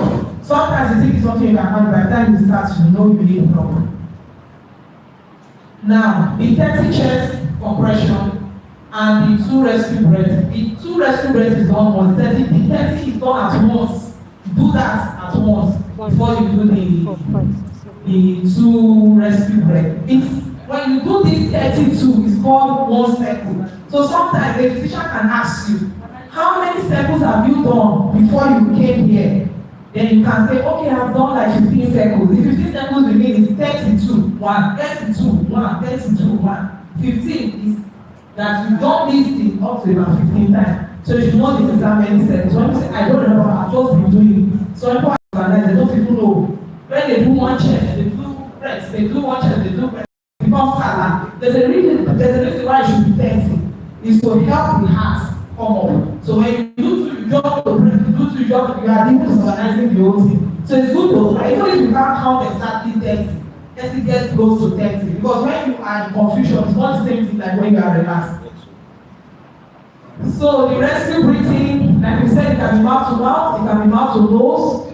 But if the person's mouth is seriously injured or it can't be opened, you can do mouth to nose. Because there are some kind of accidents that even the person's face is off. So you have to know what you do in order to resuscitate this person. Then it will depend on your immunity. Yes, some traumatic conditions like that, even their bones, is basically what we've been saying. In the breathing, you are breathing for the person. Don't think that you are breathing for the person. So when you are doing that, that's how you do. So you yourself should be ready to take it enough and bring out. So there are step by step for a child to. It's not what you do for adults or you do for a child, but it's almost the same. But for children, you have to take it easy. Even their own part in that defibrillator, their part is small. There are different sizes of a part. It's not as wide as the one for adults. So So basically, the children, the ages are different. We have from 2 years to puberty. What you do for them is different from what you do from less than 1 year, and what you do for that is different from what you do for an adult. Then for someone who is critically ill, it's not as if it depends on the condition. For someone who has fluid overload as a result of heart failure, and the person is losing it. With the chest compression help, it may not help because that already person already having all the symptoms of heart failure, shortness of breath, swelling, them here and there, like ventricular failure. So when you are doing CPR, you look because they don't encourage not to do too much strenuous exercise. So when you look at that's why you have to assess before you begin. You assess to see whether this person needs it or not, so that you don't go and complicate matter. You come. So because of the pictures. Yes,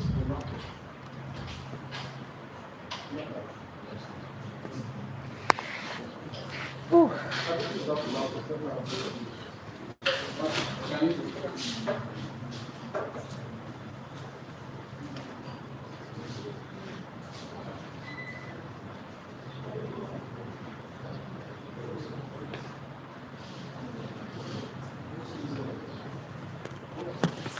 Okay, so there are certain techniques that you actually need to do when there's accident and also injury. I gave an example just now of somebody who fell from a building site. That's the right one, a site where they are building, a construction site. Somebody fell from the building and the person fell into rubbles where there are sharp stones. Now, if you want to do that compression, then you begin to do your CPR. Consider the following: is that safe? Is it safe for you to start your work? Is it safe? Sometimes people are running, gunshot, and that's why you want to do CPR. It's not good. You have to check. Is it safe? Then you start to find out what happened. What happened around here? But you must not get all the information before you help. Or have an idea of what must have happened. Then you find out how many people are injured. Are there any bystanders who can help? Then if there's any emergency, there's any something they do, make the area safe. Sometimes when there's someone like that, as they are lying the person, people are gathering, tell them to leave. The person needs ventilation. So find a way, look for someone who will help you. Please tell them to leave. Because your choking will contribute to this person's death. Then assess the casualties, get help. Then give emergency aid. Then you also monitor casualty. The one I was telling you about, the one that happened in the Federal Medical Center, it happened that but they rush the people. My friend who is there, who is a pharmacist, said all of them were called and they were all doing CPR. Even those that didn't know it, knew it that day. Everybody was doing CPR. I can't remember that thing that happened, but it was on the news. So you have to learn to call emergency. Now this 762 and 112 that I put there is not Nigeria only. These are the people that probably when you call, they will even be asking you, where are you, what's the location, they will come. But in Nigeria, we don't have this kind of thing. Even when you are coming with an emergency, you have to beg people to leave the road. So, what they do in overseas, that I pray that we do it here soon. When you call, you tell them your name, you give them your phone number, you tell them your location. I'm here now with this patient. I'm a so place. Are you there? Yes. Who is there with you? I'm here alone, or I'm so person right now. Please come. This person, all right. Madam, please tell us what's the nature, what's the seriousness of the incident you give. Then for that one time to say, because if it is Nigeria, when they ask this question, you say, I beg person they die, they ask me, they wait, which kind of question? We don't want to do that because that information that you give will help that person to help you. Even in the hospital, I used to see it when they bring in somebody and the physician is writing you hear the patient relating, this man just dey write. Since morning, they never even touch am. Na write dey write. Sometimes when I hear I will say, allow this doctor do work. They need to know something is how to help this patient. But na since they dey write, allow am, this write go help. So, the number of casualty and the nature of the injury, the victims dey, if known, and condition. If you don't know, but if you know any medical history that this patient has, say it. This patient it's like this, so it's like that. There was a time he was admitted, say it, if you don't know, you don't know. If you know, I don't like, I met him like this, please help. It was like this, was how we help. So details of the hazard. Is there any chemical? Is it poisoning? Is somebody drink poison because somebody disappointed him or her? Is it that kind of sniper you say it to? So if not, all these details are very important because when they are coming, it's once you give them out, make them know what to bring. So we'll be brief. This first aid bombs and scar is another very serious emergency. But what will you do as a pharmacist if they bring you somebody to you? Electrical bombs, including lightning and even major chemical bombs. What can you do for children or for adults? There are certain things you need to do. You need to know as soon as they bring the person, or you have been caught, or you are there, or you see, remove the jewelry, first thing. Belts, wristwatch, everything, free the person. Some of these things they have even been bought on the person's skin. You need to remove them. You can also find out if the first degree burn, second degree burn, or third degree burn. Then watch out for signs of shock. This will happen because the skin plays a major role in covering some of these, what's happening retains fluid, electrolytes. Now, during these burns, when the skin, the surface has been especially for third degree burn. Now, the fluid, the electrolytes in us will begin to go out, and then there will be no, the person is now can come down with shock. So we need to look for it. Hypertension will also come up. So signs and symptoms, you look for it. There will be deep pause, there will be shallow breath. You have to look out for it and call for help.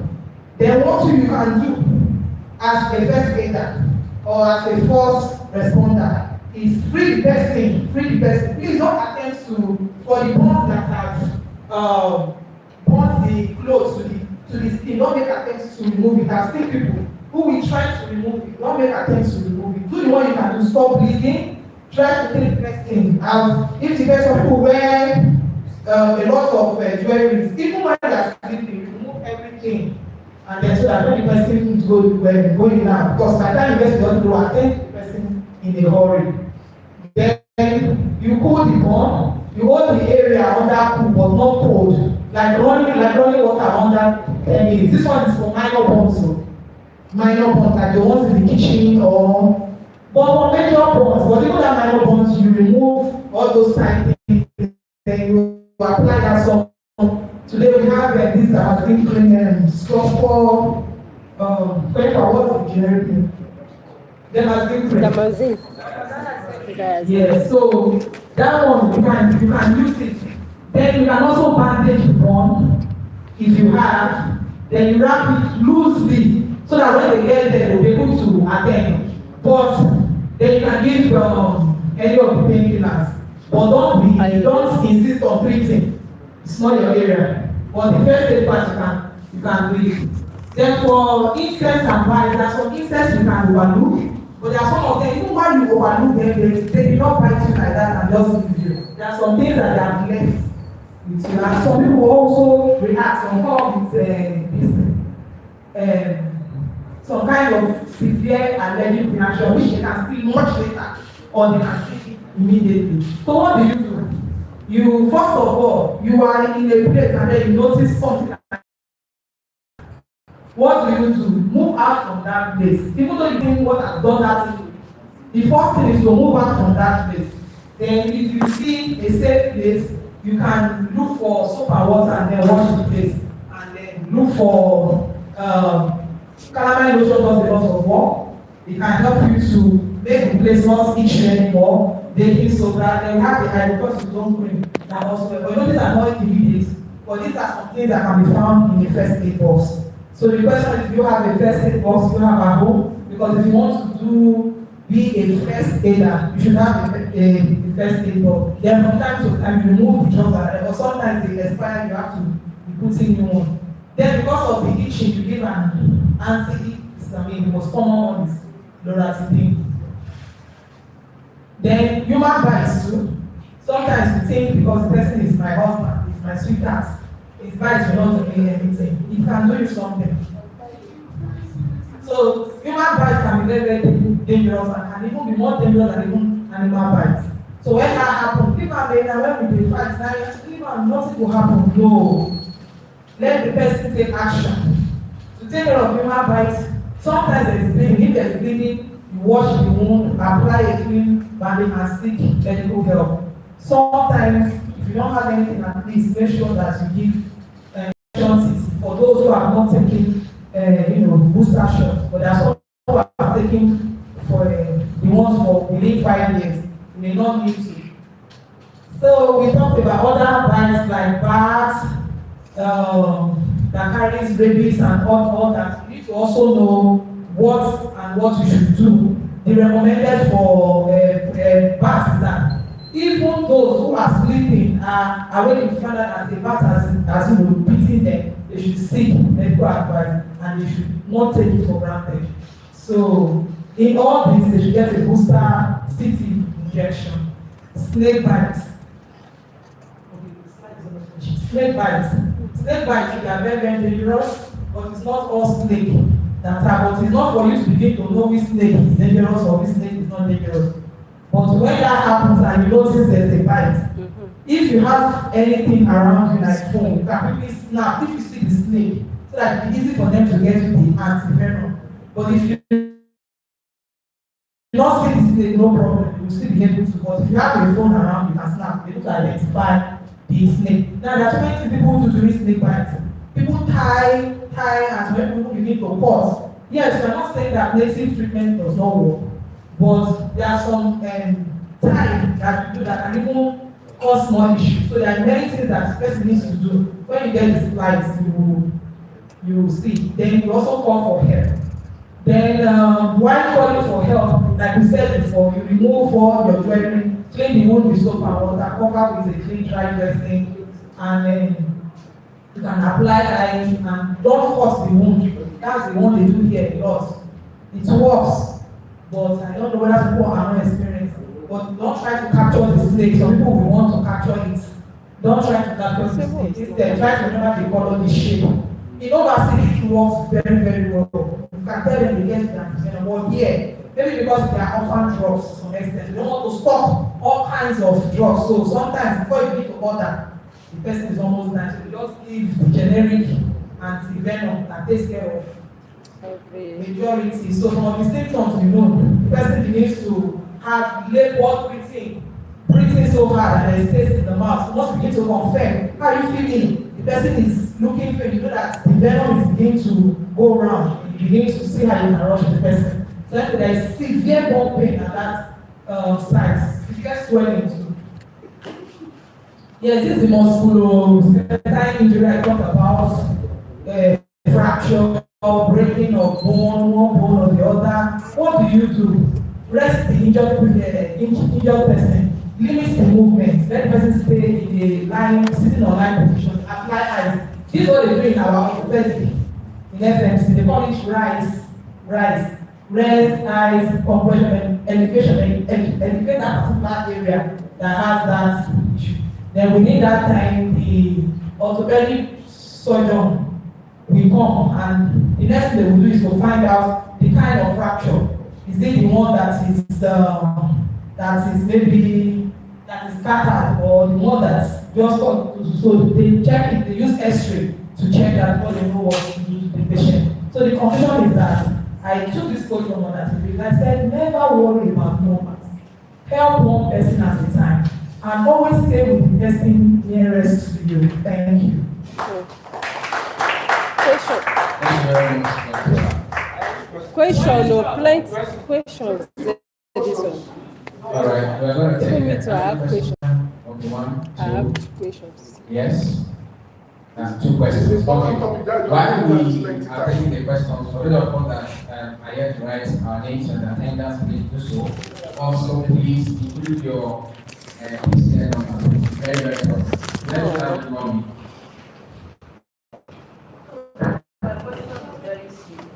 What you have done now is theory. Where will I go and learn the practical? You can visit, she's a specialist. So let's take the question together. Specialist.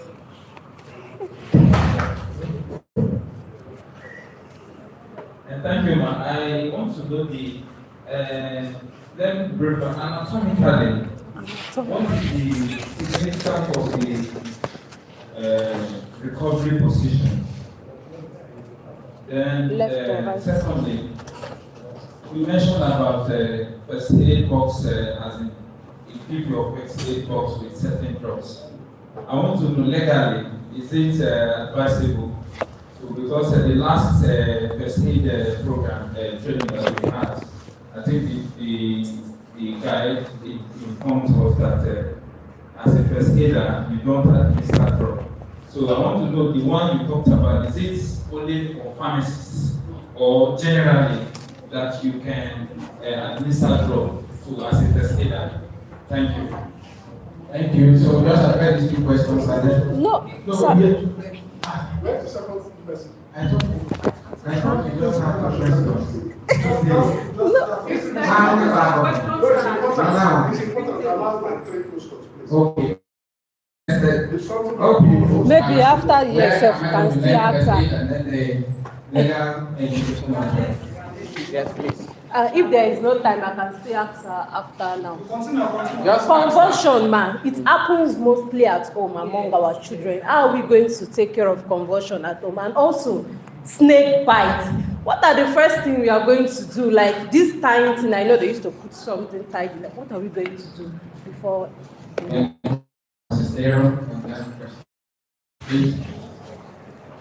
Okay, we talked about what I want to do in practical. The last time I did this presentation, I also presented some certificates, some certificate board exams on this.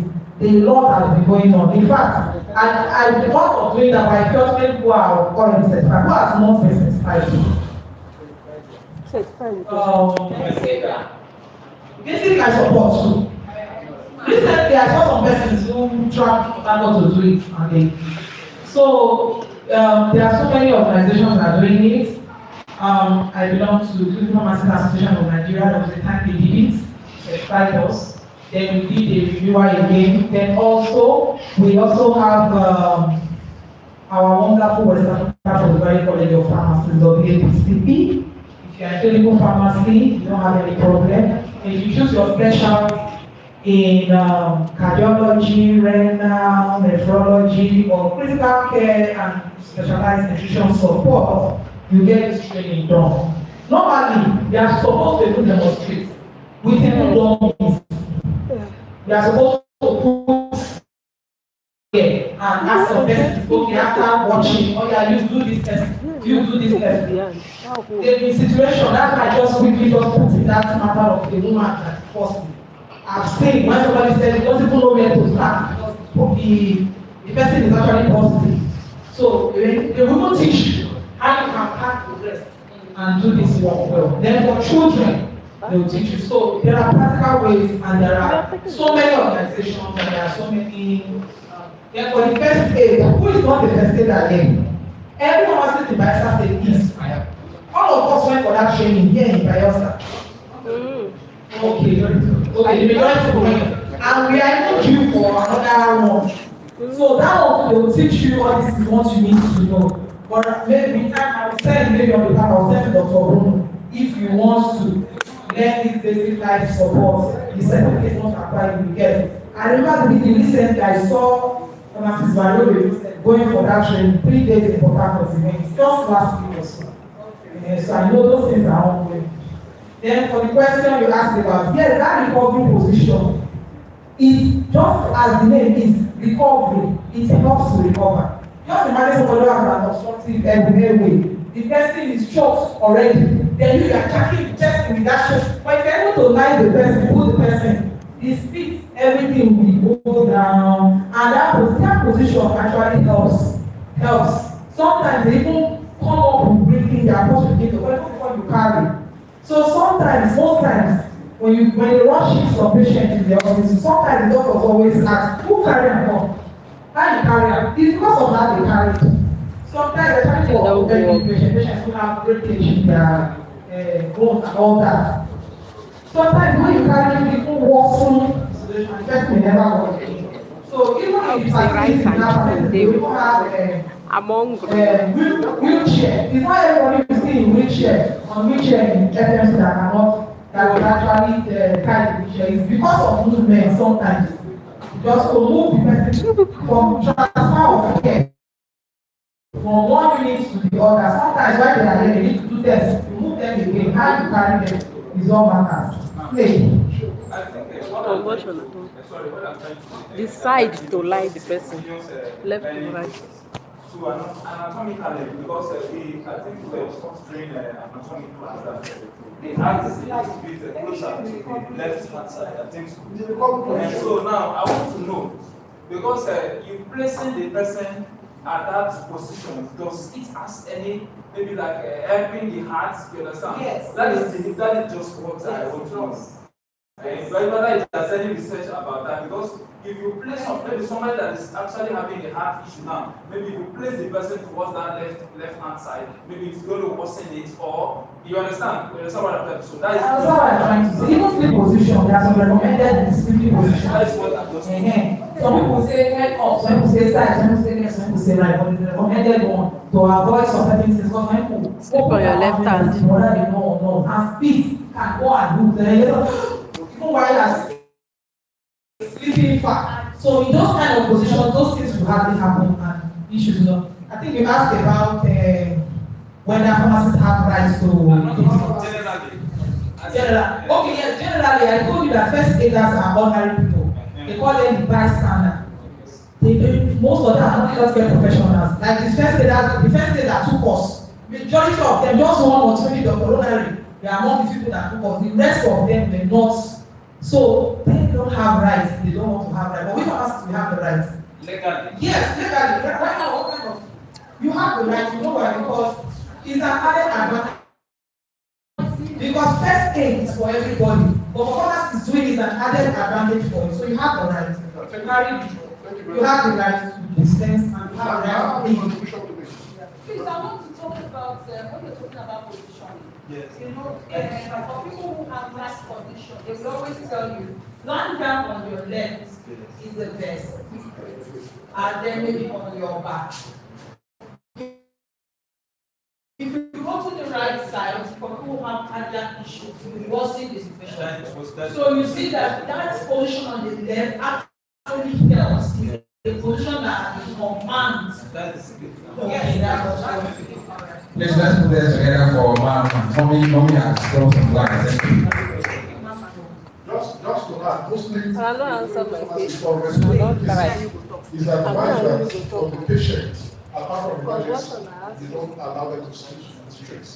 Sideways is always better, so that they will not have cardiac issues. I think we are done with our question. Thank you very much. Okay, please. When it gets to do We are learning something. when it gets to do with packing of person bus, majority of the time, the packing of person bus is not for the person to use, but for easy access when they get back. So it's not like if you're a non-pharmacist or a non-medical professional, it's part of the manual review, a few other items the person is supposed to use them. They are not licensed to use them. Yes. But it is good that they have them in the person so that when they get to where an healthcare professional is, they can easily just administer those things to the guy. Now we got 10 now. Now when you think the question about Yes, very good. you have attended. Yes. Thank you very much. The most important thing is we are learning something. And I think before I start, I want to ask how we are okay with where we are doing the next meeting. Right? We are good. Yes. Thank you very much. So the next thing we will look at operational research. And for the operational research, we just want to see how